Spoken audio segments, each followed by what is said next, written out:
감정평가법인 선정을 위한 제안서 설명을 시작하겠습니다. 다시 한번 제 소개해드리겠습니다. 저는 대화감정평가법인의 차경은 평가사입니다. 네, 그리고 경제학 박사 학위를 받고 성균관대에서 경제학 겸임 교수를 했었습니다.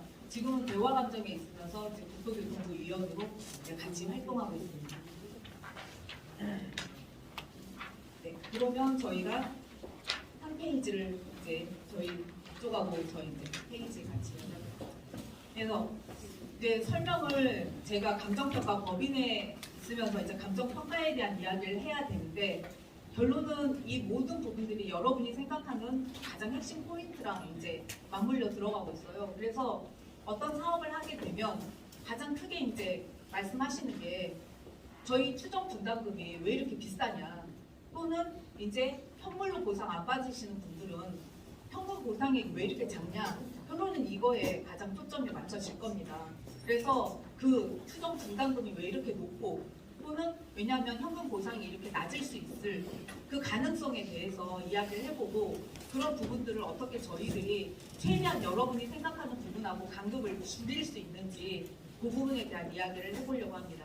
그래서 맨 처음에 첫 번째는 현재 나와 있는 상황들을 좀 되짚어 봐야 될 것 같습니다. 그래서 지금 저희가 사업 시행자가 그 LH인데 그 국토교통부에서 고시한 내용들이 지금 정리되어서 나오고 있어요.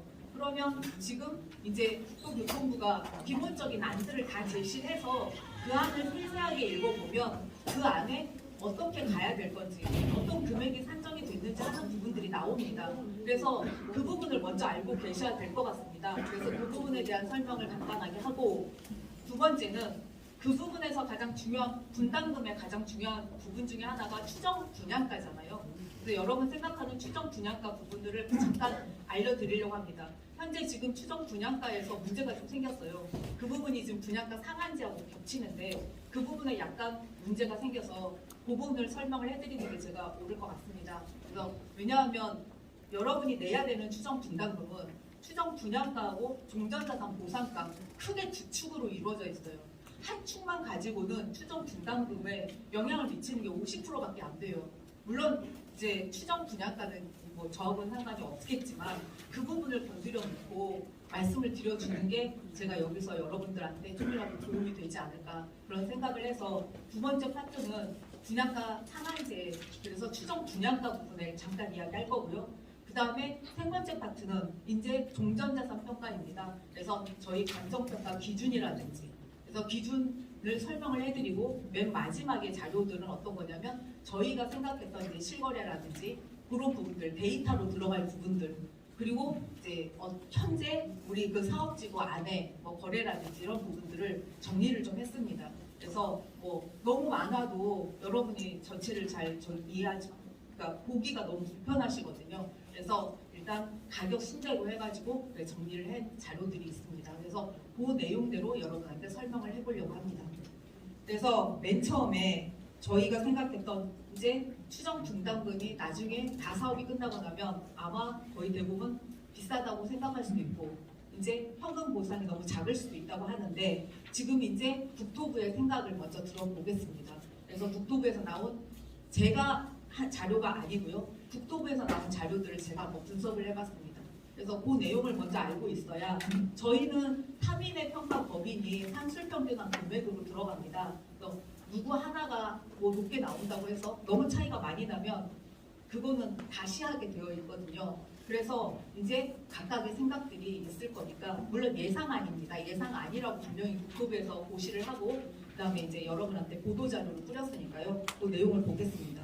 그래서 그 다음에 4페이지에 목차입니다. 그래서 저희하고 지금 같이 가는 데가 7군데가 있죠. 그래서 본 사업지구 비교를 해놓은 고시문이 있었습니다. 그래서 그 내용에서 저희가 바로 추정 분담금을 각각 비교를 해보려고 합니다. 그 다음에 이제 목차에서는 5번째, 아까 말씀드렸던 종후자산의 가장 핵심 포인트가 지금 분양가 상한제입니다. 근데 지금 분양가 상한제가 흔들리고 있어서 그 문제에 대해서 먼저 말씀을 드리는 게 나을 것 같아서 제가 분양가 상한제에 대한 내용을 할 거고요. 그 다음에 이제 여섯 번째, 저희가 감정평가, 종전자산의 가장 큰 포인트가 되는 감정평가 기준에 대해서 설명을 할 겁니다. 저희가 지금 이런 방식은 처음이에요. 처음이고 그 다음에 법도 지금 어떤 법을 적용하는지 사실 그것도 생소해요. 왜냐면 저희가 지금 처음 하고 있거든요, 이런 게. 그래서 그런 부분들을 설명을 해드려야 될 것 같습니다. 그리고 이제 마지막에 그 실거래 자료들을 한번 분석을 해서 이제 대략적으로 어느 정도 유추가 되는지 한번 보시는 것도 나을 것 같아서 그 자료를 만들었습니다. 자, 그러면 저희가 이제 큰 카테고리에서는 이제 8페이지에 보게 되면 이런 식으로 지금 안 보이실 텐데요. 그냥 제가 천천히 설명할 거니까 따라오시면 될 것 같습니다. 그래서 전체 크게 그냥 여기 보시면 색깔들은 보이실 거예요. 하나, 둘, 셋, 네 개의 파트들로 설명을 하고 제가 간단하게 마무리를 할 겁니다. 그래서 조금만 기다려 주시면 죽기도 하시고 힘드시기도 하실 텐데 오래 가지는 않을 겁니다. 조금만 불편해 주셔도 참아주시기 바랍니다. 자, 그러면 바로 페이지에 보시면 이제 본지구 비교가 있습니다. 그래서 요거는 저희가 지금 저희랑 같이 가는 이제 그 지구가 저희랑 비슷하게 시기가 지금 맞물려서 같이 가는 게 7군데가 있지 않습니까? 그래서 나머지 서울이 6군데고 저희 경기도 부천은 지금 같은 시기에는 저희 부천 하나입니다. 근데 보시게 되면 지금 증산 4하고 그 다음에 신길 2하고 저희 부천 원미가 같은 라인이에요. 7군데가 똑같은 게 아니고 같은 라인이죠. 저희는 저층 노후죠. 그 다음에 나머지들은 전부 다 역세권이에요. 그래서 각각 이제 구분이 돼요. 그러면 지금 증산 4하고 신길 2하고 부천 원미 저희가 지금 같이 가는데 저희 부천 원미는 경기입니다. 나머지는 다 서울이고 그리고 면적은 저희가 증산 4는 워낙 크긴 큰데 증산 4 다음으로 저희가 커요. 면적이. 저희가 66,390제곱미터 아닙니까? 그 다음에 1678세대가 들어온다고 지금 이야기를 했기 때문에 굉장히 큰 신길 2보다 훨씬 큰 면적을 저희가 제시를 하고 그만큼 공공의 주거 안정에 기여를 하고 있는 겁니다. 그만큼. 그래서 일단 전체 그렇게 되고요. 그래서 본 지구들 비교들을 제가 이제 그 국토부 자료들을 이제 이야기해 놓고 있습니다. 자료에서. 그래서 저희 이제 부천 원미에 대해서 사업지구가 맨 처음에 한 번 됐다가 두 번째로 이제 선이 한 번 바뀌어졌었죠. 그래서 선 바뀌어진 상태에서 면적이 66,390제곱미터 이렇게 나오고 있습니다. 그래서 이제 본 지구에 대한 설명이 이제 끝나고 나서 이제 추정 분양가가 곧바로 나왔습니다. 이거는 지금 그 국토부에서 보도 자료의 내용이죠. 여러분도 아마 아실 거라고 생각합니다. 추정 분양가가 저희가 이제 두 가지 형태로 일단 평형은 좀 변동될 수 있겠죠. 두 가지 형태가 전용이 59, 저희가 이제 일반적으로 말하는 25평, 그 다음에 84, 우리가 일반적으로 말하는 34평 이렇게 이야기를 하고 있고 국토부에서 제시를 했던 게 얼마냐면 저희가 이제 뭐 일반 공급은 저희하고 관련이 없으니까 그래서 저희한테 우선 공급한다고 했었던 거는 지금 뭐 한 4억 2천 뭐 일반 공급분하고 연결이 된다라고 치면 뭐 4억 8천 이렇게 되고 그 다음에 34평이 저희가 한 5억 7천에서 6억 6천 이렇게 이야기를 하고 있습니다. 그래서 이 정도의 분양가를 가져가겠다라고 이야기를 했고 또 거기를 고시문을 자세하게 읽어보시면 뭐라고 써져 있냐면 이제 일반 주위의 시가 대비해서 60~70% 낮은 가격으로 이제 그 추정 분양가를 정했다라고 이렇게 써져 있습니다. 그래서 일단 지금 현재로서 여기 나와 있는 그 추정 분양가는 그 증산 4라든지 영등포에 비해서는 낮은 편이에요. 그런데 여기서 조금 더 생각을 한 번 더 들어가 보면 그냥 이 숫자들만 중요한 게 아니라요. 그러면 이거를 평형으로 나누면 평당 얼마냐? 그러면 지금 은평 증산 4 같은 경우에는 한 2,300 정도 일반이요. 평당 한 2,300을 친 겁니다. 그 다음에 신길 2 같은 경우는 영등포 쪽에 있죠. 그래서 거기는 평당 2,700을 친 거예요. 그럼 저희는요? 저희는 지금 평당가를 얼마 친 거냐면 1,900을 친 거예요. 이걸로 역산을 해보자면 그러면 서울하고 여기하고 저희가 아파트 가격대가 지금 2,300, 2,700, 1,900 이 정도 차이가 나는지 이 부분에 대한 생각들도 해봐야 됩니다. 그러니까 그냥 단순하게 금액이 낮다, 높다가 아니라 이걸 다시 평당가로 쳐버리면 2,300, 2,700, 1,900은 우리가 생각할 때 언뜻 균형이 좀 안 맞는 거 아닐까 이런 의문이 하나 드는 겁니다. 그래서 그런 의문들을 여러분들이 캐치를 해서 여러분의 재산이고 여러분이 들어가야 될 부분이니까 그런 부분들을 이야기를 해야 되고 그 부분들이 어떻게 산정이 됐는지 참여를 해야 됩니다. 그래서 단순하게 금액이 나왔다? 이거는 저는 아니라고 보거든요. 그래서 제가 생각할 때 제가 드리는 첫 번째 질문은 2,300, 2,700, 1,900이 과연 균형이 맞을까? 이런 부분들에 대한 의문이 제시가 되는 겁니다. 그러면 이제 추정 분양가에 대해서 이제 두 번째 그런 분양가가 나왔는데 곧바로 뭐가 나오냐면 자료에 추정 분담금을 제가 계산한 게 아닙니다. 이거는 국토부에서 보도자료라고 말씀드렸죠. 그래서 추정 분담금이 나왔습니다. 그리고 신문에서도 또 언급을 했었죠. 근데 추정 분담금이 얼마냐 했었을 때 증산 4 같은 경우에는 얼마로 예상했냐면 9천만 원입니다. 9천만 원. 그 다음에 신길 2는 1억 3천이었죠. 근데 지금 부천 원미는 2억 4천입니다. 그러면 추정 분양가는 조금 낮긴 했어요. 근데 분담금이 사실 가장 핵심이지 않습니까? 내고 들어가는 돈이거든요. 내고 들어가는 돈이 부천 원미가 가장 높아요. 2억 4천. 그러면 부천 원미가 2억 4천 분담금이 가장 높은 이유가 뭔지를 찾아야 되는 거 아닙니까? 그렇죠. 그러면 이게 이제 밑에 제가 이런 말 이제 여기 잘 안 보이실 거예요. 여기 부분이 나와 있는데 저희는 여러분이 제가 설명한 것도 제가 먼저 봤습니다. 그래서 질문하시는 것도 봤고 근데 이게 지금 처음 하는 사업이다 보니까 헷갈려 하시는 부분들이 있어요. 그게 뭐냐면 저희는 재개발이 아니에요. 그렇죠? 도심 공공주택 복합 사업입니다. 그래서 그 재개발이랑 이런 게 좀 틀려요. 그래서 어떤 부분이 틀리는지 이제 설명을 드릴 건데 여기 나와 있는 국토부 자료는 간단하게 분담금만 이야기해서 얼마를 내셔야 됩니다. 예상가. 2억 4천? 왜 다른 데보다 이렇게 높아? 그래서 그 밑에 있는 설명들이 많이 줄여져 있어요. 자, 그럼 분담금 어떻게 설명을 할 것이냐? 분담금은 자, 내가 들어갈 집이 있습니다. 아까 거기 추정 분양가라고 국토부에서 이야기했었잖아요. 자, 그러면 예를 들어서 내가 들어가는 집이 5억이다. 근데 내가 지금 가지고 있는 재산이 지금 내가 갖고 있는 종전자산이라고 그냥 편의상 이야기를 하겠습니다. 종전자산 많이 아마 그렇게 이야기를 하시더라고요. 그래서 종전자산이 예를 들어서 3억이다. 그러면 곧바로 5억에서 3억을 빼는 겁니다. 그래서 내 종전자산의 금액이 얼마야? 그 종전자산 보상가입니다. 그거를 곧바로 빼버리면 나머지가 내가 내고 들어가야 되는 돈이 나옵니다. 그게 지금 추정 분담금이에요. 그러면 지금 어떤 생각이 드는 거냐면 분양가라고 생각하는 게 아까 서울하고 비교를 해봐서 별로 차이가 많이 안 났었잖아요. 그렇죠. 저희가 좀 낮았긴 했지만 그런데 추정 분담금이 이렇게 높다는 이야기는 종전 자산이 증산이나 영등포에 비해서 되게 낮게 예정을 해놓고 있다라고 생각을 하시면 되실 것 같아요. 그리고 지금 종전자산 금액이 얼마냐 하는 것도 그 국토부 보도자료에 보면 나와 있습니다. 2,491억 원으로 대략적으로 계산을 해놓고 있고 개별 공시가의 2.31배라고 거기에 써져 있어요.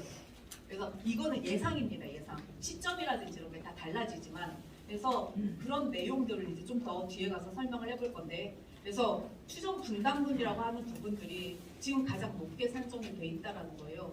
그래서 그런 부분들에 대해서 저희가 제대로 알고 그런 부분들을 하나하나 이제 맞춰봐야 됩니다. 그래서 아마 국토부에서 종전 자산 금액으로 2,491억을 정했는데 혹시 2,491억이 개별 공시지가 2.31배 정도 된다라고 했고 그 다음에 그거를 저희가 66,390제곱미터 저희 전체 면적이잖아요. 그걸로 나눠버리면 저희가 토지 가격의 평당 한 예를 들어서 토지 평당 한 1,200만 원 정도 계산이 된 겁니다. 근데 좀 더 읽어보시면 어떤 문제점이 있냐면 그게 토지 부분에 대한 금액만이 아니고요. 옆에 보시면 이런 말이 있어요. 자, 건물은 이제 좀 복잡해질 수 있지만 건물 부분도 포함하고 있는 것처럼 보입니다. 그러니까 공시지가의 2.31배가 아니라는 이야기예요. 여기까지 이해되셨나요? 공시지가의 2.31배로 예상을 했는데 이건 이제 국토부 생각입니다. 근데 사실 그 안에는 그 건물가까지 같이 넣어져 있다라고 보면 사실은 한 2배에서 2.31배까지 요 범위라고 생각하실 수가 있을 것 같아요. 그래서 그런 내용들이 자세하게 읽어보시면 그 안에 내용들이 들어가 있습니다. 그래서 그 다음에 이제 마지막으로 보시게 되면, 그래서 지금 저희들이 이제 생각하는 돈을 내고 들어가야 되는 거니까 추정 분담금은 다시 한번 설명드리지만 재개발하고 달라요. 재개발하고 가장 큰 차이점은 뭐냐면 재개발에는 수익성을 나타내는 비례율이라고 하는 게 들어보셨을 건데, 비례율을 종전자산 가액에 자 여기에 사업을 해서 수익이 한 20%가 날 것 같아요. 내가 이 건물 다 팔고 뭐 이렇게 하고 공사비 다 주고 그러면 한 20%가 남을 것 같다. 그러면 그 20을 저희 종전자산 금액의 20%를 업합니다. 업을 해줘요. 그러면 제 종전자산이 예를 들어서 아까 5억에서 3억이었으면 2억을 내야 될 걸, 자, 제 재산이 한 3억이었다. 그러면 20% 업을 해서 3이 6, 한 3억 6천을 쳐준다는 이야기예요. 그런데 저희는 그 비례율이 없어요. 비례율이 없는 대신에 저희는 어떻게 할 거냐면, 여기서는 저희가 이 법을 적용하는 건 보정법이 아니라 공공주택특별법이거든요. 그래서 곧바로 토지보상법으로 들어와 버려요. 그래서 보상을 받을 겁니다. 종전자산에. 그래서 종전자산 보상가라는 말을 쓰거든요. 그래서 저희는 비례율이 없는 대신에 종전자산 보상을 받는, 보상이라 하면은 정당하게 되고 그다음에 충분하게 보상을 받아야 되거든요. 그래서 그 보상가라고 하는 부분들이 있어요. 어찌 보면 재개발하는 데보다 저희가 여러분들이 힘을 합치기 더 좋을 수 있어요. 왜 이런 말씀을 드리냐면, 예를 들면 일반 분양가가 제가 설명회를 들어보니까, 자, 일반 분양가를 높여서 사업성을 올리면 우리가 좋지 않느냐 이런 질문도 하셨더라고요. 전혀 아닙니다. 왜냐하면 그 수익성을 저희가 가져가지 않거든요. 자, 일반 분양가가 높아져 버리면 그거와 연동해서 저희 거 분양가도 같이 높아질 거예요. 지금 현재 국토부에서 제시한 건 일반 분양가에 저희가 86% 정도 할인, 86%예요. 그러니까 13% 정도 할인을 하고 있죠. 그러니까 일반 분양가가 높아져 버리면 저도 같이 높아질 가능성이 높아요. 그래서 저희는 거기하고 서로 반대 의견을 제시할 필요가 없다는 거예요. 두 번째, 그러면 6월 29일 이후에 들어온 분들은 현금으로 보상을 받잖아요. 또 어떨 때는 현금 보상이 너무 많아버리면, 현금 보상이 너무 많아버리면 우리한테 불리한 거 아니냐 이렇게 말씀하시는데, 그것도 아닙니다. 현금 보상을 받으시는 분, 그 다음에 현물 보상을 받으시는 분에 공통적으로 적용하는 건 보상법이기 때문에 같이 갈 거예요. 같이 가요. 그래서 저희는 재개발은 서로 이해관계가 달라요. 일반 분양가는 높게 받아야 되고 현금 보상을 받으시는 분들한테는 적게 줘야 조합 안에서 많이 남거든요. 그런데 저희는 그렇게 의견을 대립할 필요가 없습니다. 그래서 힘을 합쳐서 모아서 현금 보상 거기도 같이 가면 되고 여기 분양가도 내리고, 그래서 저희는 서로 반대되는 의견 없이 서로 합쳐서 가면 좋을 것 같습니다. 제 생각에. 그래서 일단 첫 번째 그런 부분들이 있다는 걸 말씀을 드려야 될 것 같아서 했고요. 곧바로 두 번째로 넘어가 보겠습니다. 그러면 이제 사업 절차에 대해서 잠깐 이야기를 뭐 다 아시겠지만 지금 아마 사업 절차가 좀 늦어지고 있다라고 보여지는데, 저희가 어차피 지구 지정이 21년 12월 30일 날 있었지 않습니까? 그럼 이제 사업이 확정이 된 거죠. 그 다음에 이제 또 다른 중요한 절차가 하나 있습니다. 그게 바로 보시면 이제 그 복합 사업 계획 승인이라고 하는 첫 날짜가 되면 이제 그 날짜에 감정 평가라든지 이런 것들이 이루어집니다. 그래서 첫 날짜가 지금 이제 원래 고시문에서는 22년 12월 30일로 정해져 있는데 그게 좀 늦춰질 것 같다라고 이제 나오고 있거든요. 그래서 저희가 이제 큰 절차 하나만 남겨놓고 있다 이렇게 보시면 될 것 같아요. 물론 이제 준공하고 입주는 그 뒤에지만 그 복합사업계획 승인까지 나버리면 이제 정말로 시작을 하는 겁니다. 물론 지금도 이제 토지 조서라든지 물건 조서가 만들어졌다라고 알고 있는데 그걸 가지고 이제 구체적으로 가격이 산정되는 시점은 저기 나와 있는 그 복합사업 계획 승인이 떨어지고 나서 곧바로 거의 금액이 나올 거다. 좀 이따 그렇게 생각을 하시면 될 것 같아요. 구체적인 금액들은. 그래서 뭐 그리 많이 남아있지 않습니다. 시간이. 네. 그래서 이제 두 번째로 가보겠습니다. 그래서 분양가 상한제 적용 기준이라고 해서 이 분양가 상한제를 이야기를 해드리겠습니다. 그래서 왜냐하면 지금 아까 분담금은 큰 축이 두 개예요. 내가 들어갈 집이 얼마야. 그리고 지금 내가 가지고 있는 집, 내가 지금 현재 가지고 있는 집이 얼마야. 이 두 개잖아요. 그냥 그 차액을 돈 내는 거예요. 아주 간단하게 생각하시면 됩니다. 이게 이거예요. 뭐 비례율이고 뭐고 이거 하나도 저희는 적용 안 받습니다. 그래서 그 부분을 가지고 할 때 그럼 분양가가 저희가 아까 서울하고 신길하고 서울 영등포라고 별로 차이가 없었잖아요. 그게 이 분양가 상한제를 적용하기 때문일 거라고 전 예상을 하거든요. 제가 봤을 때 분양가 상한제의 내용을 한번 보겠습니다. 그래서 분양가 상한제의 내용을 한번 보시면 바로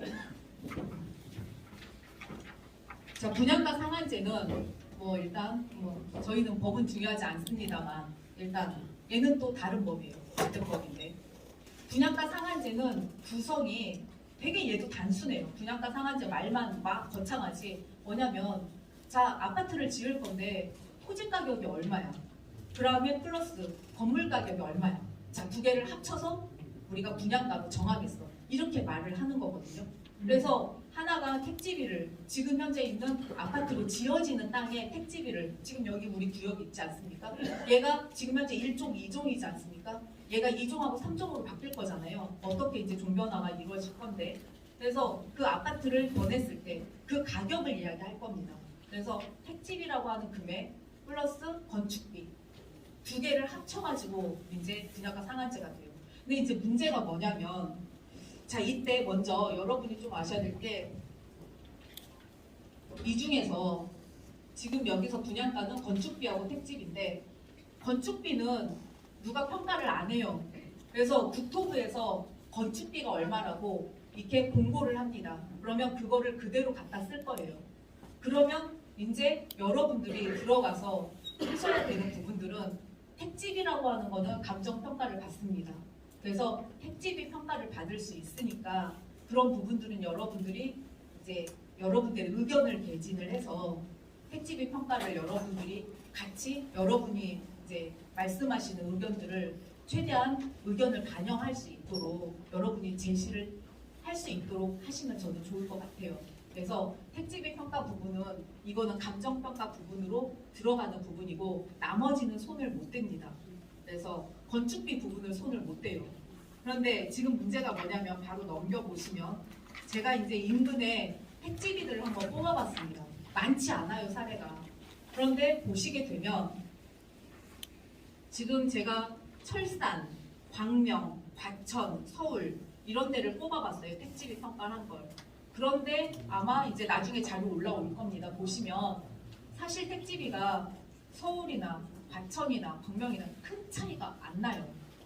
그러면 택지비가 별로 차이가 안 난다는 것은 토지 부분에서 별로 차이가 안 난다라는 이야기거든요. 그러면 생각해보세요. 서울이나 과천이나 그렇게 차이가 안 나면 그러면 건축비는요? 건축비는 더더욱 차이가 안 나죠. 건축비는 똑같은 걸 적용받습니다. 그러니까 아까 이야기했던 서울하고 저희하고 그 추정 분양가가 별로 차이가 안 난다는 게 분양가 상한제를 적용하면 일단 좋긴 좋아요. 왜냐하면 인근의 거래 사례가 막 높을 때는 분양가 상한제를 적용하면 가격이 다운되기 때문에 그거는 굉장히 좋습니다. 근데 지금 이제 문제가 뭐가 하나 생겼냐면 지금 이 자료가 만들어지는 지금 이 시점에 이제 건축비는 약간 평당 580 정도, 아파트 건축비를 평당 580 정도 잡아요. 근데 지금 건축비가 너무 많이 올라서 아마 저 건축비가 올라갈 겁니다. 그러면 지금 현재 아마 650 밑으로는 지금 안 짓는다 하니까 네, 건축비가 올라가 버리면 일단 분양가 자체가 올라갈 가능성이 높아요. 건축비는 당연히 올라갈 거예요. 그러면 지금 가격이 떨어지고 있으니까 지금 이양도 부천 뭐 이런 데도 지금 뭐 2,500에서 지금 평당 2,100까지 떨어지고도 있거든요, 실거래가. 그러니까 그것들을 반영해서 택지비를 최대한 좀 낮추는 방안을 여러분이 이제 모색을 해야 될 거라고 생각을 합니다. 그래서 그런 부분들이 지금 보시면 택지비를 제가 계산을 해봤는데, 그래서 서울하고 이런 데가 별로 차이가 안 나서 이런 부분들이 좀 생기지 않았나. 그래서 그 다음을 보시게 되면 제가 한번 생각을 해봤는데, 되게 애매모호해서 제 생각에는 한 요 정도, 이건 지금 이제 다른 겁니다만은 지금 현재 건축비가 한 580 정도 됐다고 했었을 때 지금 34평이 저희가 이제 한 6억 6천 정도 될라라고 하면 이게 평당 한 1,700 정도 이렇게 해서 그 분양가가 적용되지 않았을까. 왜냐하면 이 가산비라고 하는 부분들이 들어가야 되는데 요즘 이제 약간 복잡한 말입니다. 그래서 가산비라고 하는 부분들이 들어가야 되는데 지금 가산비를 저희가 적용을 안 했거든요. 여기는 기본만 있어서. 그래서 지금 현재 이런 부분들을 한 요 정도로 계산을 해서 적용을 한다라고 하면 지금 있는 저희가 한 34평 정도 금액이 나오게 되는 것 같아요. 그래서 제가 간단하게 계산을 해봤는데 지금 이제 이 부분은 건축비가 지금 올라가게 돼버리는 건, 이 건축비 올라가는 건 지금 이제 기정사실일 거거든요. 이거는. 그래서 평당은 한 580 정도인데, 그래서 첫 부분에 대한 이야기들을 해야 될 거라고 생각을 합니다. 호수비가 얼마나 들어갔느냐, 그 다음에 잘하는 부분들 있잖아요. 그런 것들이 재개발에서는 가만히 안 됩니다. 그냥 지금 현재 건축물 대장에 나와 있는 부분들만 하게 돼 있는데, 여러분이 실제로 달아낸 부분도 많잖아요. 달아낸 부분, 그 다음에 내가 건축물 대장에는 없지만 내가 실제로 돈을 들여가지고 바닥 포장을 했다든가 그냥 뭘 세웠다든가 이런 것들을 다 보상에서는 하도록 되어 있어요. 그래서 그런 부분들을 세세하게 아마 제가 그래서 여러분이 아마 조서를 만들 때 건축물 대장 아마 조서를 만들려고 집집마다 돌아다녔을 거예요. 그때 여러분이 지켜서서 처벌은 내가 있고 건축물 대장이 없어도 이거는 내가 했으니까 요거 좀 포함을 시켜달라 이렇게 해줬으면 되게 좋았을 건데 아마 바쁘셔서 시간이 안 됐을 거예요. 시간이 안 돼 있었으면 이제 두 번째는 어떻게 하면 되냐면 토지 조서 건물 조서가 만들어졌어도 이제 첫 시점에 저희가 평가를 하러 들어오지 않습니까? 그러면 들어오게 되면 여러분이 그때 옆에서 해주시면 좋아요. 그러니까 토지 가격은 실거래라 이렇게 해서 이제 이거는 맞춰주고 그거는 평가사의 몫이고 또 여러분이 만약에 뽑아주시면 최선을 다해서 이제 다른 평가사님들 설득시키고 최대한 가격이 높아질 수 있도록 최대한 할 건데 여러분이 해줘야 되는 몫도 있다는 거예요. 그래서 건축물 부분 같은 경우는 이제 최대한 여기 만약에 내가 리모델링 개수를 했으면 어느 정도인지 혹시라도 자료가 있다라고 하면 제시하면 좋고 그렇지 않아도 기억을 되살려가지고 내가 여기를 언제 정도 개보수를 했었든지 또는 여기에 내가 추가로 뭔가 저기 해본 게 달아낸 게 있다든가 그런 부분들을 최대한 이야기를 해주시면 일단 플러스가 되고요. 그 다음에 세 번째 또는 재개발에서는 수목 같은 건 치지가 않습니다. 근데 만약 그런 것들이 있다라고 하면 그런 부분들도 저희가 감안을 다 해드리고 있어요. 그 다음에 필요 없는데 그런 부분들까지 이건 보상으로 들어갑니다. 보상. 그래서 보상이라고 하는 거는 여기 있는 사람들이 자기가 원하지 않았는데 나가는 거잖아요. 재개발은 제가 원해서 지금 하는 거고 내가 원하지 않으니까 나가니까 그 부분에 대해서는 최대한 해주겠다. 그래서 보상이라고 하는 파트로 들어가는 게 해줄 수 있는 범위가 가장 넓어요. 여러분한테 해드릴 수 있는 범위가. 그래서 원하지 않는데 어떠한 사업을 위해서 공공을 위해서 이분들이 내놓고 이걸 하는 거니까 최대한 여기서 해줄 수 있는 것들을 해주자고 하는 게 토지보상법의 기본 생각이고 그래서 정당한 보상을 하겠다 이렇게 법에도 명시되어 있습니다. 그래서 가지고 있는 부분들을 전부 다 감안을 해드리고 있어요. 그래서 아마 제 생각에는 크게 이제 단독을 가지신 분들은 토지, 건물일 거고 그 다음에 수목 같은 게 있으면 요거가 가장 포인트가 될 거고요. 그 다음에 부분 건물 가지고 계신 분들 연립하고 다세대는 얘는 거래사례 비교법으로 가요. 그래서 얘는 방법이 좀 달라요. 그래서 거래사례 비교법으로 가서 좀 이따 이제 설명을 해드릴 건데 이제 인근의 실거래라든지 이런 것들 감안을 해가지고 이제 들어가게 되고 그 다음에 또 하나 단독인데 단독도 두 가지로 갈리더라고요. 제가 여기를 분석을 해보고 여기도 몇 번 와가지고 거기도 돌아보고 현황이 어떻게 생겼는지 봤는데 단독은 실제로 그냥 주거용일 수도 있고 그 다음에 상가를 가지고 계신 분들도 있어요.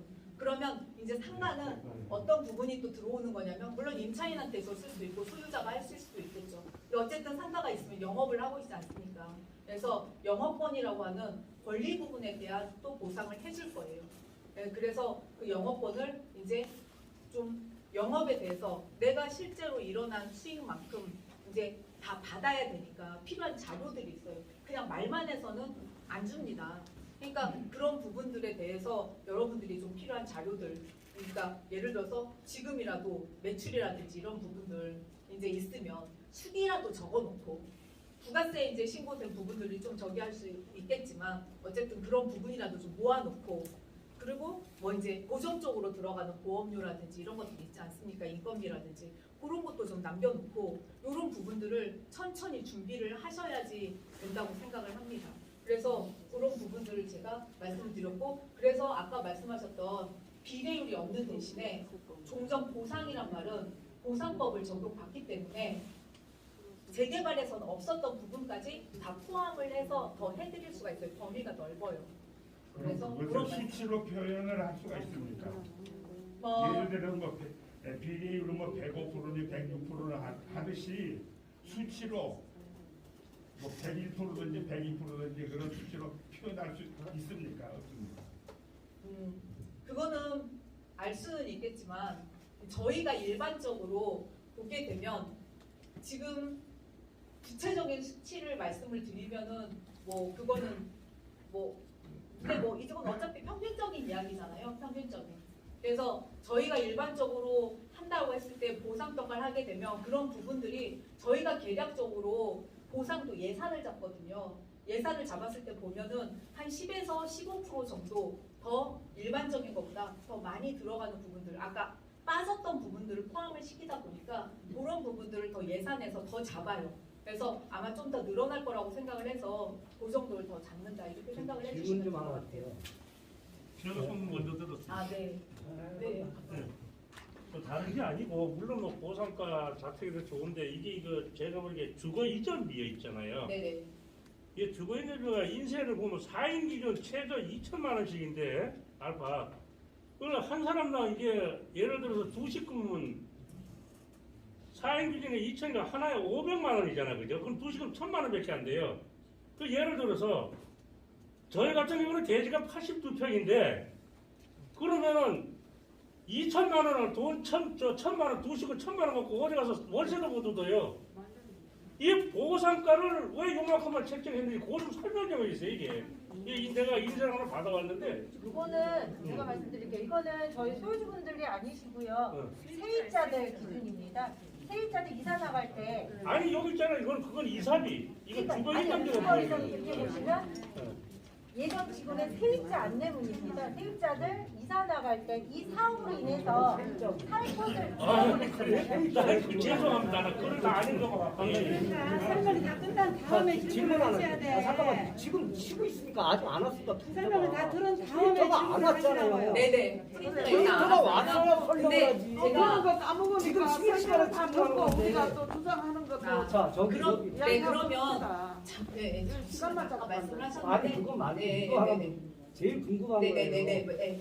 분담금을 2억 4천을 내라 그래. 일단 이게 이제 가상으로 잡혔다. 네, 2억 4천 가상이죠, 내라. 가상. 아니 네. 가상이로 2억 네네. 4천 잡혔잖아요. 네네.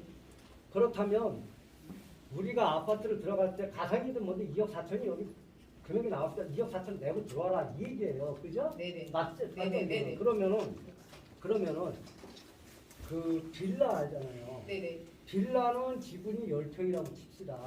땅이 네네네. 10평. 뭐 하나 더 물어볼게요. 그러면 보상해 주는 건 돈으로 주는 거 아닙니까? 그전에 그거는 자기가 기존에 벌 줬다, 뭐 땅을 깔았다 이러는 거는 그제 돈으로 준다 치고 이제 막상 들어가게 되면 빌라는 10평이야 지분이. 그래서 땅이 가장 중요하니까 일단 얼어야 지분이니까. 자 10평이고 단독을 가진 사람은 50평이에요. 그럼 둘 다 2억 4천을 내는 거예요? 아, 조용히 해봐요. 물어보잖아. 가장 중요한 걸 물어보는 거예요. 자, 그러니까 빌라가 지분이 10평이야. 빌라가요. 나는 예를 들어서 50평을 갖고 있다 칩시다. 그러면 빌라 가진 사람도 2억 4천 내야 되고 50평 땅 가진 사람도 2억 4천을 내냐고 묻잖아요. 아니 그러니까 묻잖아요 내가. 네, 자요. 아닙니다. 일단. 그럼 어떻게 한다? 아니 근데 여기서 나와 있는 지금 2억 4천이라고 나와 있는 금액 있잖아요.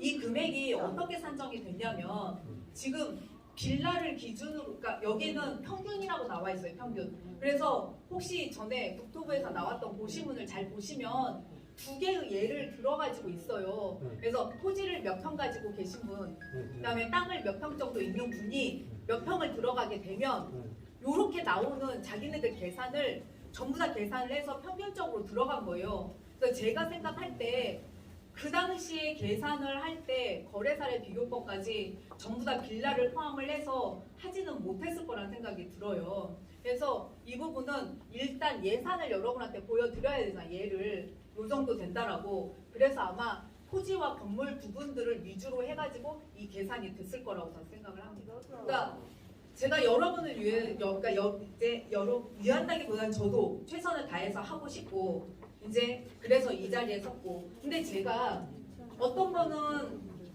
정확하게 말씀을 드리는 게 맞다고 봐요.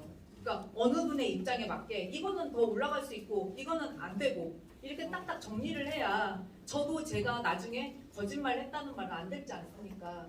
그리고 이제 어차피 이게 다 남아버리니까, 그래서 저도 그런 부분들은 다 가격이 높으면 좋죠. 근데 그렇지 않게 될 겁니다. 그래서 그런 부분들은 설명을 하고, 근데 지금부터는 사실 좀 맨 처음 했던 부분들은 되게 어려웠다는 반면에 지금부터 내용이 좀 간단해요. 그래서 간단하게 한번 말을 해보고 오다가 홈플래시 오면은 또 보실 수 있고, 잘 모르시면 또 물어보시면 되니까 그런 부분들 좀 진행을 해가면서 하는 게 어떨까 싶어요. 네. 그래서 이제 저희가 이제 중요하게 했던 이제 사업지에 대해서 한번 이야기를 해보려고 합니다. 이제 여기 부분은 여러분도 저보단 여러분이 더 많이 알 거예요. 그래서 저희 사업지에 대한 이야기를 하고 아까 말씀하셨던 종전평가 금액이라든지 그런 이제 그 부분에 대해서 들어오겠습니다. 그래서 좀 그런 부분들이 많이 헷갈려 하시는데, 저희 사업지를 보게 되면 저희 사업지는 크게 이렇게 구분이 됩니다. 이제 감정평가 입장에서 사업지를 구분해 보자고 하면 제가 구분하는 기준은 이제 이렇게 가격이 형성이 될 거예요 하고 이야기를 하는 거예요. 그거에 따라서 좋으실 분들도 있고 그렇지 않으신 분들도 있겠죠. 근데 일단 가장 크게 저희가 중간을 딱 나누면 저희가 지금 1종 일반 주거가 더 많지 않습니까? 1종 일반 주거, 2종 일반 이렇게 크게 나뉩니다. 이게 가격에 영향을 다 미쳐요. 두 번째, 그러면 1종하고 2종하고 용도지역의 차이는 얼마나 될 거냐. 그렇게 하면 지금 있는 저희가 표준지상에 그렇게 큰 차이가 많지 않아요. 그래서 왜냐하면 1종하고 2종은 높이 지을 수 있는 거 그거밖에 차이가 안 나거든요.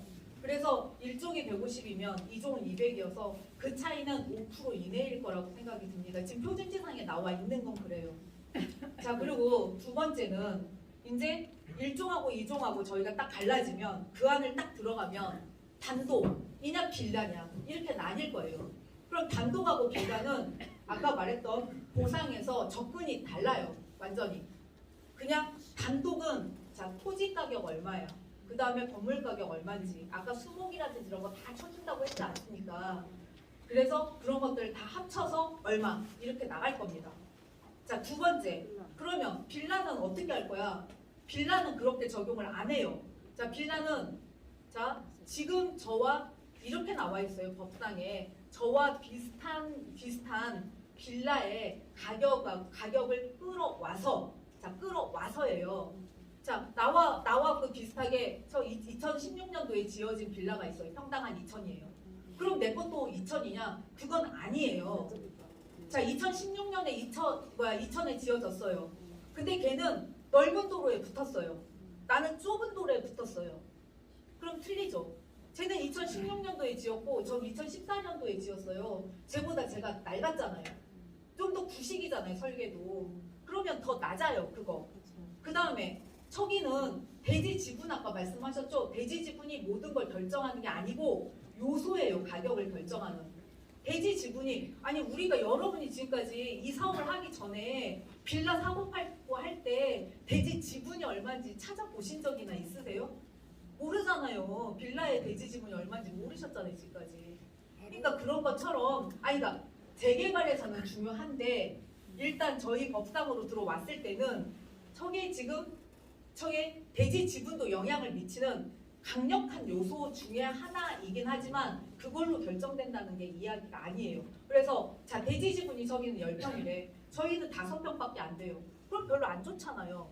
그럼 그거 감안하고 그다음에 저기는 예를 들어서 3층이었어요. 근데 저는 1층이에요. 그러면 층이 더 안 좋잖아요. 바로 앞에 소음도 나고 그럼 그런 부분들을 다 감안을 해요. 그게 뭐냐면 자 나와 유사한 거래 사례를 끌고 오는데 자 여기서 외부 요인이 얼마나 안 좋은지 그 다음에 건물이 얼마나 오래됐는지 개별적으로 층이라든지 남향인지 동향인지 이런 것들도 차이가 날 거 아닙니까? 그래서 그런 부분들을 다 감안을 해서 내 가격은 위아래 플러스 마이너스로 이렇게 움직이는 거예요. 근데 저희가 일단 신축은 아무래도 가격이 좀 비싸겠죠. 그 다음에 가격이 오래된 것들도 오래됐다고 해서 확 낮춰지진 않아요. 제가 여기를 분석을 해보니까 물론 신축은 가격대가 어느 정도 웬만한데 그거에 오래됐다고 해서 반값 아래로 확 떨어지거나 그런 부분들은 별로 없었습니다.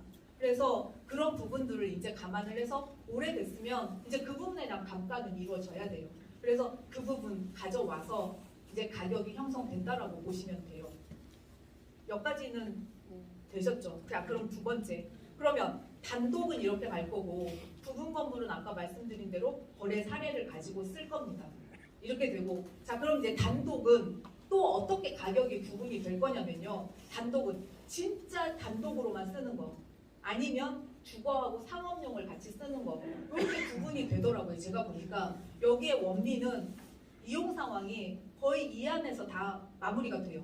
그래서 단독 비중이 주거용까지 같이 한 비중이 훨씬 더 커요. 한 57% 정도 이렇게 되는 것 같고 빌라 부분이 한 27% 정도 되는 것 같고 이제 나머지 부분들이 이제 나머지 섞여 있고 예 그래서 이제 주거용 상업용까지 같이 있는 것도 그러면 주거용하고 상업용 같이 있는 건 달라 그건 아니고요. 아까 말씀하신 대로 토지 가격, 건물 가격 합쳐요. 근데 상가가 있기 때문에 여기다가 권리 아까 있었죠. 영업을 했었으니까 그 부분을 더 합쳐서 주겠다는 거예요. 세입자가 하면 세입자한테 줄 거고 그래서 그런 부분들이 더 합쳐지는 거죠. 자, 그 다음에 그러면 이 가격을 결정하는데 이제 말씀하신 대로 이제 뭐가 또 영향을 미치냐면 이제 그러면 아까 거래 사례 단독 그 부분 빌라는 여러 가지 요인이 있다라고 말씀드렸잖아요. 층이라든지 또라든지 향이라든지 그 다음에 아까 말씀드린 지분이라든지 그 다음에 몇 년도에 지었냐 이게 가장 영향을 미쳐요. 그 다음에 주차가 또 얼마나 되느냐 이것도 지금 영향을 미치죠. 왜냐하면 지금 현재 빌라 가격에 영향을 미친 애들이 전부 다 영향을 받는다고 보시면 되세요. 그 다음에 단독도 마찬가지잖아요. 단독도 여러분이 생각하고 있는 단독도 자 큰 도로에 붙었어요. 저희 메인 도로 있잖아요. 큰 도로. 그래서 그 도로에 붙었냐 그거보다 좀 작은 도로에 붙었냐 간신히 지금 오토바이 하나만 들어가는 길목에 붙었냐 그게 가장 일단 첫 번째 영향을 미쳐요. 토지에 그 다음에 두 번째 영향을 미치는 건 아까 용도 지역별로 차이가 일단 둔다라고 말씀드렸잖아요. 그 다음에 두 번째는 자 도로가 영향을 미쳐요. 그래서 큰 도로에 붙었냐 작은 도로에 붙었냐. 세 번째 저희가 경사가 좀 있잖아요. 위로 올라갈수록 그러면 밑에 경사가 없는 데 있냐 진짜 저기 위쪽에 경사가 높은 데 있냐 달라지고 네 번째는 땅 모양이 어떻게 생겼어? 반듯반듯해? 아니면은 이상하게 정말 거의 막 생겼어. 근데 저희는 사실 이상하게 생긴 땅은 별로 없어요. 반듯반듯하잖아요. 그러니까 그 부분에 대해서는 별 영향이 없을 거예요. 단지 경사가 좀 있기 때문에 경사 부분 저 윗부분 약간 반영을 할 것이고 도로 부분이 틀리잖아요. 그래서 도로 부분에 영향을 받을 거예요. 지금 아까 배송건물 말씀을 드렸잖아요. 그러면 그 부분이 어디에 영향을 미치냐면 이게 바로 여러분이 가지고 있는 자산의 가치예요. 여러분이 가지고 있는 거란 말이에요. 그럼 이거를 뭐하고 바꾸냐면 아파트랑 바꿀 거잖아요. 그렇죠? 아파트 5억짜리인데 예를 들어서 자 지금 저희가 이렇게 평가를 한 게 얼마입니까? 그걸 이제 평가사들이 평가를 하잖아요. 이러한 기준 하에 할 거란 말이에요. 그래서 제가 3억 이렇게 내놓을 거란 말이에요. 어느 시점에 저희 아까 복합사업 계획 승인 시점에 그걸 기준으로 해서 그때쯤 나오면 자 이제 여러분이 이걸 들고 가가지고 자 5억짜리하고 얘를 주는 거예요. 그러면 차이가 제게 3억이었으면 2억을 내는 거고 아까 평균이 2억 4천이지만 처음 평균이잖아요. 그리고 예산이잖아요. 저거 바뀔 수 있는 거예요. 제가 저걸 바꾸자고 말씀을 드리는 거예요. 지금 바꿔야 한다. 바꿀 수 있다. 왜냐하면 사례를 분석을 해보니까 충분히 바꿔질 가능성이 있다라고 말씀을 드리는 거예요. 그래서 좀 추정 분양가까지도 한번 손을 대본 거예요. 바뀔 수 있을 것 같아서. 그래서 여러분이 하실 수 있어요.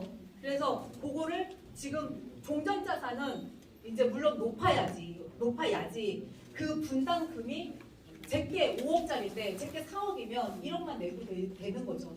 만약 2억으로 평가되면 3억을 내야 되는 거죠. 저거는 평균이고 예산이고 약간 미흡한 부분들도 포함되어 있을 수도 있어요. 왜냐하면 초반에 짰기 때문에 이제 점점 구체화되고 있잖아요. 네. 그러니까 그런 부분들을 감안할 수 있으니까 저거는 제 생각에는 이제 약간 바뀌어질 수 있으니까 그러려면 저희들이 자료라든지 증빙이라든지 이런 것들이 다 많이 있어줘야 되고 또 이제 제 생각은 자 지금은 자 개별적으로 이렇게 해서 여러분의 재산에 차이가 날 수 있는 부분은 이런 거예요. 말씀을 드렸잖아요. 그런데 전반적으로 뭐가 또 기준이 돼야 되냐면 자 그러면 여러분의 차이는 여기는 100, 120, 여기는 130 이렇게 될 수도 있다면 기본적으로 여기에 기본 땅값을 베이스를 올려주면 좋잖아요. 기본 땅값의 베이스가 낮은 것보다는 높아야 이 기본 베이스에서 서로 10% 20% 차이 날 거잖아요. 그래서 기본의 땅값의 베이스가 높아야지 그 안에서 움직이는 거고 아예 낮아서 여기에서 움직이는 거랑 여기서 움직이는 거랑은 보상가의 차이가 있다는 거죠. 그래서 그러면 그게 뭐냐는 거예요. 그게 그러면 기본 베이스를 여기서 시작할 거야? 아니면 이 밑에서 시작할 거야? 그건 어디에서 결정되느냐 그 말씀을 드리고 싶은 거예요. 그게 바로 지난번에 제가 마지막 데이트 때에서 갔다 왔던 실거래 사례라고 하는 거예요. 그래서 아마 설명을 많이 들으셨을 때 평가사들이 와가지고 실거래 사례 막 이야기를 했었을 거예요. 그 실거래 사례가 뭐냐면 자 어느 베이스에서 시작할 수 있습니다를 깔아주는 거예요. 그래서 그거는 모든 그 1족이면 1족, 자 2종이면 2족, 그 다음에 단독이면 단독, 그 다음에 주상용이면 주상용 이렇게 각각 다를 거예요. 거기에 깔리는 것들은. 그렇지만 그렇게 차이는 많이 안 날 거니까 그 베이스를 기본적으로 좀 높여놓으면 저희가 종전자산 자체가 좀 올라가는 상태에서 여기서 같이 싸우게 되는 거죠. 밑에서 싸우게 되는 게 아니고. 그러니까 그러면 제가 그거는 뭐냐면 아까 말씀드린 대로 그 원미산 공기가 엄청 좋고 저희가 맨 처음에 말씀드렸을 때 그러면 나중에 그거는 저희가 4시까지밖에 못해요. 그냥 제가 진행을 하고 하겠습니다. 자 그러면 그러면 뭐냐면 그게 저희가 자 일단은 첫 번째 중요한 게 비교 표준지예요. 그렇죠? 비교 표준지. 그래서 아마 자료를 가지고 계신 좀 이따 오게 되면 비교 표준지를 깔아놨어요. 근데 저희가 비교 표준지가 제일 비싼 게 얼마인지 아세요? 저희 구역 내에. 저희 구역 내에서 써야 돼요. 비교 표준지는 외곽으로 못 가요. 그거를 다르게 말씀하시는 분들이 있는데 그건 안 됩니다. 왜냐하면 저희하고 가장 유사한 게 이 안에 있기 때문에 외곽으로 다른 표준지를 쓰지 못해요. 그러면 우리 걸 갖다 써야 된다는 거예요. 그럼 우리 게 얼마냐면 가장 비싼 건 1,000만 원이에요. 1,100만 원. 토지가 2022년 1월 1일자. 평당 1,100만 원. 아마 1,067만 원 이렇게 되는 거죠. 아니 그러니까요. 잠시만요. 수도. 그러니까요. 아니 이거 다 아시잖아요. 공시지가하고 시세하고 차이가 난다는 거 다 아시잖아요. 네, 그러니까요. 이게 공시지가입니까? 예, 공시지가 이야기하는 거 시세를 이야기하는 게 아니고, 예, 그러니까 하시지 마시고, 왜냐하면 공시지가를 업해야 되잖아요. 업. 예. 네. 업을 해야죠. 아니 그건 누구나 다 알아요. 왜냐하면 공시지가가 낮게 돼 있잖아요. 그런 세금 때문에. 네. 그리고 지금 저기 뭐지 국토부에서도 세금 때문에 얘를 몇 %까지 현실화 시키겠다. 70%, 75%. 아, 차이가 인정한다는 걸 다 알고 있는데요. 뭐 공시지가가 현재 그렇다는 거예요. 공시지가가 가장 높은 게 아까 말씀하셨던 제2종 일반 주거지역에 주상용으로 쓰이는 표준지가 있는데 걔가 큰 도로변에 붙어 있는 가장 큰 게 1,067만 원 정도 돼요. 2022년 2월 1일자로. 그래서 나머지들은 한 이제 700만 원 정도 선에서 움직이고 있어요. 그나마 그 안에서는 큰 차이는 많지는 않아요. 자, 그럼 두 번째는 얘를 어떻게 얘는 공시지가니까 저희가 시세를 봐야 되잖아요. 근데 시세를 봐야 되려면 이제 실거래 사례들을 옆에서 자 실거래가 이 정도 됐기 때문에 얘가 이만큼 올라와야 됩니다. 이 말을 해줘야 되거든요. 그래서 실거래를 찾아야 돼요. 근데 문제가 있어요. 뭐냐면 저희는 29일 날 이후에 들어와 버렸으면 여기에 현물 보상을 못 받잖아요. 그렇죠? 그러니까 현금 보상밖에 못 받아요. 이거는 옛날부터 문제로 많이 지적이 되어 왔었잖아요. 그럼 제가 종전 보상가가 얼마나 되는지도 모르는데 여기에 무턱대고 이익이 나는지 안 되는지도 모르니까 들어올 수 없잖아요. 그러니까 지금 저희 안에 지구들 안에 실거래들은 낮아요. 실거래가 가끔 있어요. 그 실거래들이 낮고 차라리 저희 주변에 외곽들 있잖아요. 주변이 더 높잖아요. 그래서 저희가 생각할 때 그래서 만약에 저희가 이 안에 있는 부분들을 쓰게 되면 낮아질 수 있어요. 근데 바깥에 있는 부분들을 쓰게 되면 높아질 수 있잖아요. 훨씬 더. 그거는 저희 전체한테 돌아가는 거예요. 그러니까 그게 높으면 높을수록 저희 전체한테 다 도움이 되는 거죠. 그나마 다행히 제가 분석을 해보니까 이렇더라고요. 토지는 11월 30일자 기준 1년치를 다 뒤져보니까 다행히 토지는 우리 지구 안에서 한 번도 안 팔렸어요. 네, 한 번도 안 팔렸어요.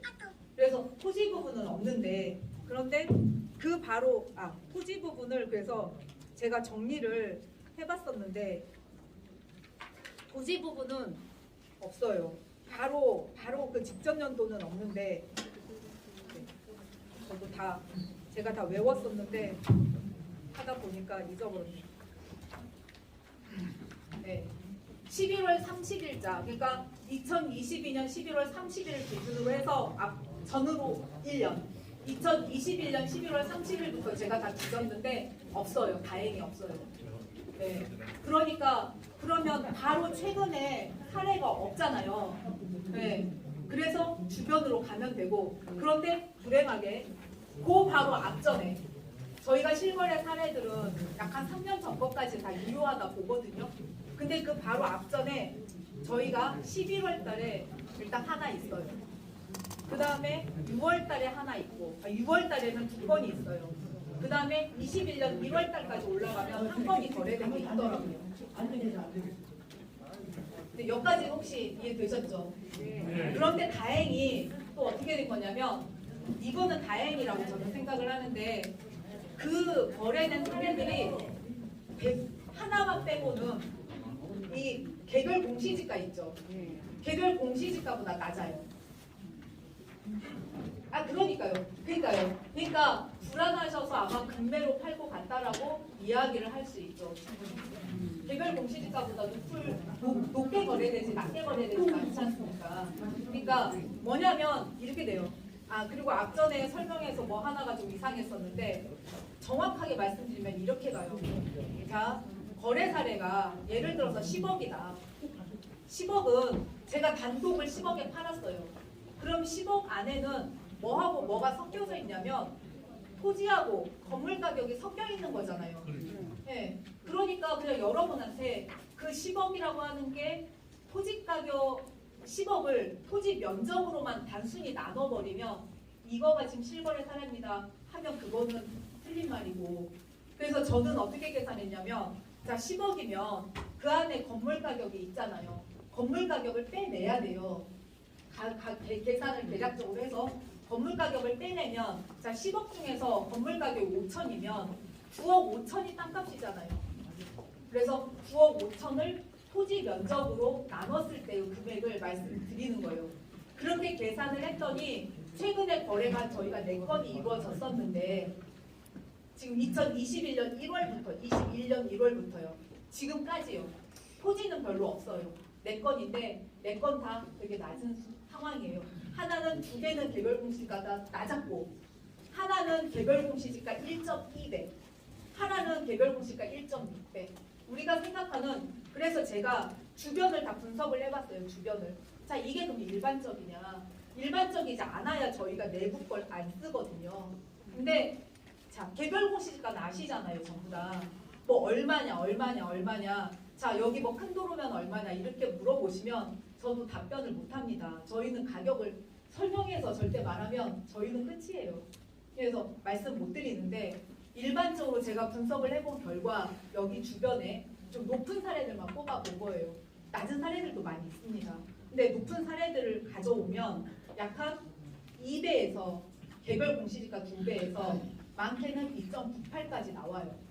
토지를 건물을 빼내고 나면 그래서 2.98까지 갈 수 있다라고 가지고 제가 아까 처음에 뭐라고 말씀드렸냐면 그래서 저희가 국토부에서 판정을 했던 거는 뭐였었냐면 개별 공시지가의 2.31 정도를 받는데 그 말씀 드렸었죠. 그런데 거기에는 건물이 좀 포함되어 있는 것 같다. 근데 건물을 빼버리고 나면 한 2배 정도 예상이 되지 않을까. 이거 제 예상입니다. 네. 근데 저희가 주변을 보게 되면 2.98, 2에서 2.98까지 나오기 때문에 거기에서 저희한테 적정한 것들을 이제 맞춰서 아까 특성 비교들을 해야 돼요. 아까 2.98도 막 가져오는 게 아니고 도로 틀리고 형상 틀리고 경사 틀리고 이용 상황 틀리고 이럴 거 아닙니까? 그럼 그거를 반영을 해서 저희 표준지랑 비교를 해서 표준지를 업한다는 거예요. 자, 몇 배를 업할 거냐 이게 가장 핵심이 되겠죠. 네. 그래서 그게 바로 여러분의 종전 자산이 될 거고 결론은 건물은 사실 여기가 저층 노후잖아요. 건물들이 다 오래된 건물들이 많잖아요. 그래서 건물 부분들은 제 생각에 그렇게 다행히 건물 부분은 최근에 건축비가 올랐잖아요.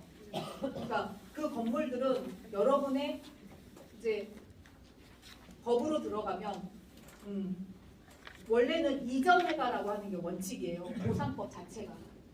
근데 건물을 어떻게 이전합니까? 말이 안 되잖아요. 그러니까 그냥 전부 다 사업 시행자 LH가 취득을 할 거예요. 살 거예요. 그러면 어떻게 살 거냐면 자, 그 건물을 지금 지으면 얼마예요? 근데 오래됐잖아요. 그래서 그 부분들, 오래된 부분들을 뺄 거예요. 감가.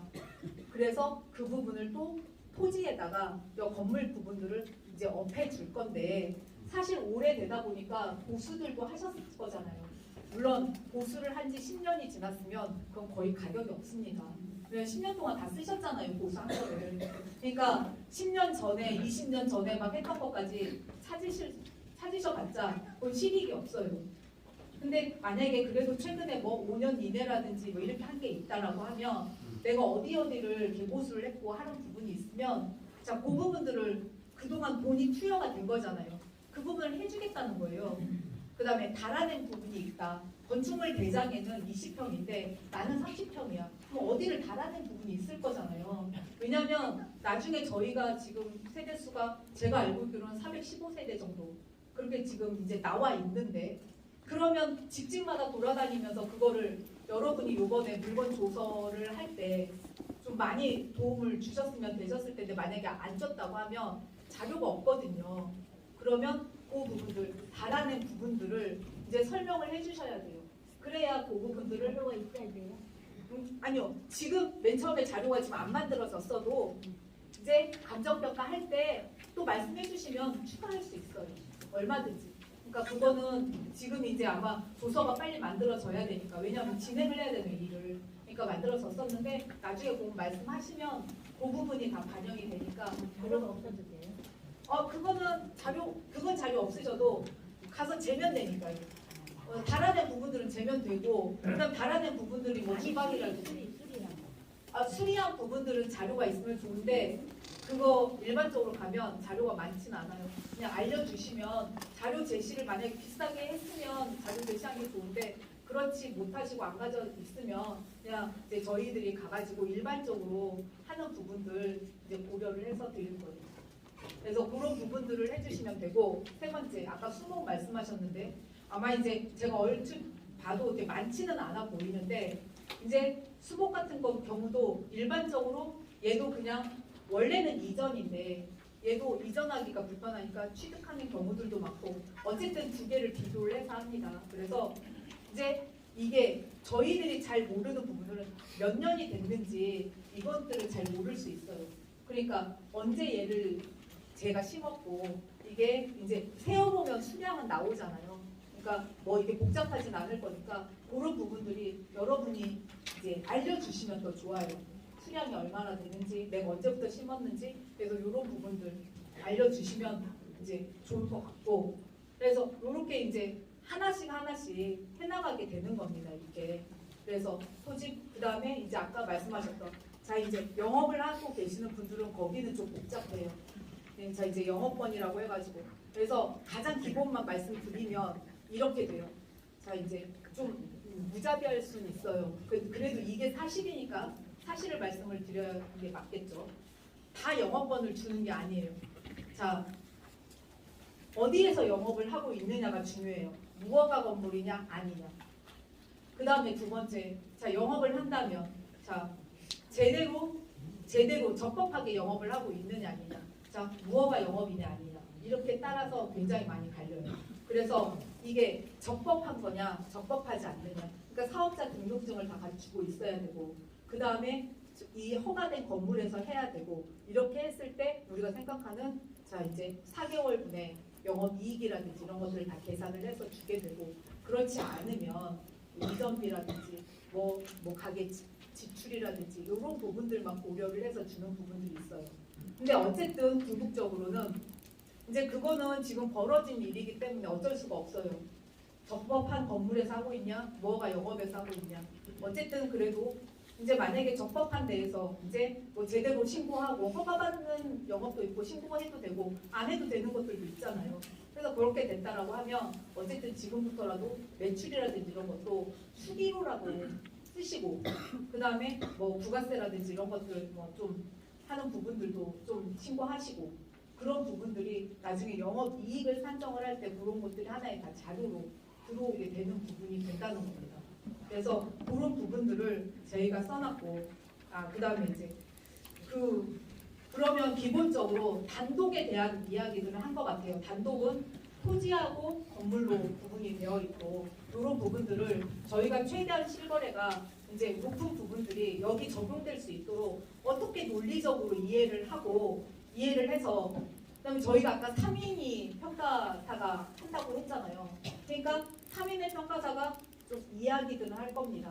뭐 왜냐하면 워낙 이제 복잡하니까. 그래서 어떻게 할 거냐. 진짜 논리적으로 이건 안 되고 좀 더 높은 부분들은 왜 이게 적정한 건지 논리적으로 다 대응을 해줘야 되는 거예요. 내가 이거 쓰고 싶다고 해가지고 저만 쓰면 다른 사람이 안 쓰면 아무것도 안 되잖아요, 저희가.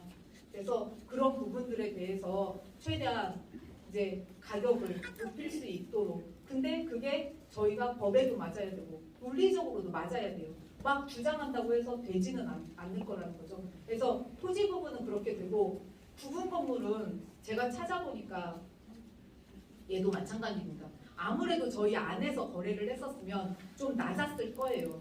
그래서 저희가 좀 낮아지는 건물들이 있는지 봤는데, 그런 부분들은 지금 최근에 거래가 저희가 이제 이거를 12월 1일자를 기준으로 해서 1년을 추적을 해봤어요. 그랬는데 딱 한 건이 나오더라고요. 부분 건물, 빌라 이렇게 거래를 하나를 하셨어요. 그 사이까지는. 다행이죠. 그리고 되게 낮은 금액으로 거래를 하셨어요. 그래서 저희가 생각했을 때 평당 한 500선에서 600선 정도 되는 것 같아요. 좀 됐더라고요. 그래서 그 정도밖에는 안 돼 있고, 그 다음에 그런데 이제 문제는 그러면 12월 1일자니까 2021년 12월 1일부터 지금까지 찾은 건 한 건이에요. 근데 그 바로 앞전에는 좀 많아요. 거래 사례들이. 그나마 그래도 거기 앞에서는 좀 높게 거래된 사례들도 좀 있고, 그다음에 주변의 시세들도 좀 아직은 저희 뭐 아르떼 같은 경우도 분양하고 있는데 거기도 그렇게 낮은 금액으로 분양하진 않았잖아요. 분양 금액이 또 아실 텐데. 그래서 그 주변에 또 평당 가장 높게는 뭐 2,500 정도, 2,300 정도 이렇게 신축들이 나오는 것들도 있고요. 그 다음에 뭐 밑으로 낮게는 1,400 뭐 이렇게 나오는 것들도 있고요, 평당. 그래서 그런 부분들은 실거래 가장 높은 부분들이 저희하고 가져와서 저희하고 이제 적용될 수 있도록 이제 최대한 노력을 해봐야 될 거라고 생각하는데, 마침 저희 안에 내부적으로는 그렇게 많이 거래가 된 게 없어서 저희가 외곽으로 나갈 수 있는 근거들은 충분하게 될 것 같아요. 여기 안에가 너무 많이 있었으면 못했을 것 같습니다. 그런데 그런 부분들이 있어서 자, 여기까지가 아마 제가 나와 있는 내용들을 간단하게 다 설명을 드린 것 같아요.